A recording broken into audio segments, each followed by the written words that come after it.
Hello everybody, welcome back to the channel and hopefully everybody's having a good day. So then guys, we're just putting on a video today, a little bit something a little bit different, more of a guide for people who are maybe maybe it's your first time or maybe you have been here before but you're still learning things while you're coming to Thailand, the changes, the cultures, change that you're experiencing. Sometimes they can be a little bit tricky. So we're going to start off with time of year to come.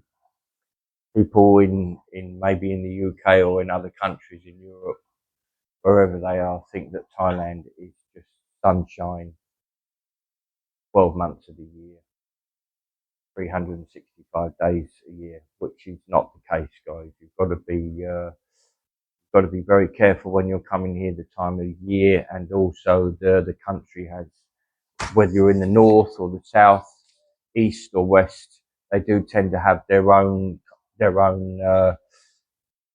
weather seasons.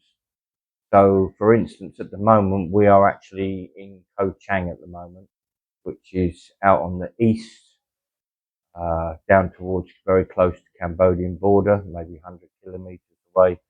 It's towards the end of October, and it's still raining. So the raining here will start in really July, August, September, October, all those kind of months, 4 or 5 months of the year where there will be raining a lot. And then other parts of the year, they will still be having some rain here, but not as heavy as that time of year. So being a rainforest and a tropical island, you will expect to get some rain at some point. So same as if you're going down the south, you're going down to Phuket, you'll also find in Europe summer months you're going to get a lot of rain and a lot of flooding this year as well in 2024. Even in the north in Chiang Mai, maybe some of you have seen it already, experienced severe flooding. Flooding seems to be getting worse and worse. Bangkok as well also has its times of severe flooding. So it is important that you plan your trip on the months that you're hoping to have the good weather. Of course, at the moment in Koh Chang, and it's raining, but we're still having high temperatures, 30 up. So it's not like you're walking around in wind and rain like you get back home. It's still warm, and for me, I'm not too bothered whether you have a bit of rain. In fact, it's quite welcoming to have it when it's been so hot. So there we go, guys. That's my advice for when you're planning on what time of year you should be coming to Thailand. Secondly, is your money exchange. At the moment, for us personally, we're moving money from from the UK. We're using the Wise app. We find that very good. I have a Thai bank account as well. My wife has a Thai bank account, so we're using that. But if we're transferring money, generally using the Wise app, it's been good for us. So I would recommend if anybody's looking to transfer money, to use that. That's good. And also when you're using your ATM in Thailand, you'll generally find that what you'll find is when you're drawing out money, that the money will come out first. Then you have to wait a few seconds for your card to then be returned. Maybe on your home country, it is in fact the other way round. Just be aware of that. Money out first, card will come out. Card will come out later. Right, on to cultural changes. So when you come to Thailand, you're going to find a lot of cultural changes here than what you get back in Europe or in your home country. So there are certain rules that you have to abide by. So there will be a few raised eyebrows if some of these things you don't abide by. Of course, the first thing is the king. You never say anything bad about the king. And if the national anthem comes on, it's respectful to stand up with all the rest of the people. Please do that. You'll find that's very important. Showing your feet, lifting your feet up high in public, tapping people on the head, being loud, very loud in certain places as well, you'll find it's not acceptable. Only in certain places, but some places you might get away with it a bit more, but generally not being shouting and loud, and also confrontational. Don't be confrontational, because that's not good either. Maybe you want to just check up on yourself, on what you can and can't do. Of course, when you're going to the temples, you've got to cover up, take your shoes off, be respectful. Of course, that's very important to be doing that as well in Thailand. So yes, so be mindful that these things are important to do. Booking accommodation, so you probably may have booked using the online apps, websites, .com, Agoda, etc. You can do that, but if you've booked in your home country, let's say, and you've booked in advance, free cancellation, you've got a price which will be more expensive if you just pay for it up front. Once you come to Thailand and you think, oh, I'm definitely going to be staying there, it's worthwhile having a look. It's got the same room available for those dates. Pay for it, so you're getting it at a cheaper price, and then just cancel the other one.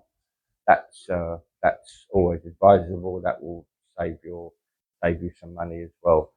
Public transport. Now, if you're in central Bangkok and you come in, the trains, MRT, etc., is generally, you'll find that is the best way and the cheapest way to get around. I know it can be a little bit of people think it's a bit of a minefield, but once you go in there, you'll find the people there will help you, staff, and it's definitely the best and cheapest way to get around. Use obviously your apps as well. You like Grab. If you're going to use taxis, try and avoid the normal taxis, and especially if they don't put on the meter. That is the definite thing not to do. You will find as well, sometimes when you're going travelling, maybe down to the islands or somewhere like that, you're getting boats. For instance, we were in Koh Samet lately, and when you book yourself a boat, if there's not a certain amount of people that actually go onto the boat, you might find that it might not leave on time. They're going to wait for other people to come. That is normal. No point kicking off about that, because they won't go, which is fair enough. They want a minimum amount of people to make it worthwhile. That's also bear that in mind. You'll also find that health and safety here is slightly different at home. There's things, people will be using scaffolding, bamboo. People will be climbing up places, not using hard hats and all this kind of thing you'll see in central Bangkok on building sites. So bear that in mind. Health and safety is not quite the same here, but things are getting better. The other thing is, when you're traveling as well, if you're staying here for a period of time, you need to have travel insurance. So that's travel insurance that lasts you for the amount of time you're traveling, or if you're staying for a long period of time in Thailand, you need to have private health. That is one thing that definitely you need to be doing. But you'll also find the chemists here are very good. Pharmacists, you can get a lot of things. You can get antibiotics from there and things like that. So you'll find that's accessible if you're going into pharmacies. You'll get a lot of things over the counter that you can't get back home. You have to go and see a doctor at home, whereas here you can get antibiotics in the chemist. And the next thing is the non-tourist areas. So obviously everybody knows all about the islands and everything in Bangkok, but there are parts of Thailand that is very, very less touristy. Let's say on the east side, you've got Isan area with all the big towns there. They are definitely worth to have a look. So now that these visa changes are, you're coming into Thailand, you can stay here up to 2 months. So that gives you extra time. It used to be, didn't it? The visa only used to be 30 days. You've now doubled up. So if you come in here on holiday, you've got a little bit more time. So if you do come here and you've got a bit of extra spare time, my advice to you is have a look at the different places out the tourist traps. For instance, the Isan area, because you will find as well your money will go so much further. If you're on a little bit of a budget and if you're here staying for a period of time, then you'll probably welcome that. Okay then, guys. So that's just a short video, just giving you a rundown of some things that you'll probably need to know when you come to Thailand or anywhere else in Southeast Asia. I hope these tips have helped you. It's important that some of these things that you do listen to, because they're quite important. You'll find that when you arrive here. That's for sure. Hey guys, I hope you've enjoyed this video and found it informative. Don't forget to hit the like button if you've subscribed to us, and if you haven't subscribed, please subscribe to the channel. We're just starting to get it nicely growing. We're nearly on 17,000, and we're getting this channel up and running just nicely. Okay guys, see you on the next video. Thank you very much.